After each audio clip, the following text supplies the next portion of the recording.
মুখ্যমন্ত্রী শুভেন্দু অধিকারী আরো বলেন, সুন্দরবনের কাকদ্বীপের সূর্যনগরে মা কালীর মূর্তি ভাঙা হয়, এলাকার মানুষ প্রতিবাদ করেন। আইপিএস কোটেশ্বর রাওয়ের নেতৃত্বে পুলিশ জনতাকে ছত্রভঙ্গ করতে লাঠিচার্জ করে, তারপর প্রিজন ভ্যানে তোলে মা কালীকে। কাকদ্বীপের ঘটনায় আইপিএস কোটেশ্বর রাওকে সাসপেন্ড করা হলো।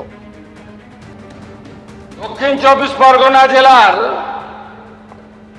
সুন্দরবন পুলিশ জেলার কাকদ্বীপের সূর্যনগরে কালী পুজোর সময় মাতা কালীর মূর্তি ভাঙা হয়। সেই কালী মাতার মূর্তি অর্থাৎ আস্থাতে আঘাত করার জন্য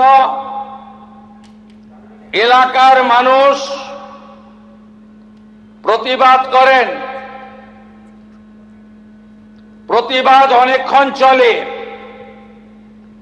বেলা 12টার সময় তৎকালীন সুন্দরবন জেলার পুলিশ সুপার আইপিএস কোটেশ্বর রাওর নেতৃত্বে 500 পুলিশ গিয়ে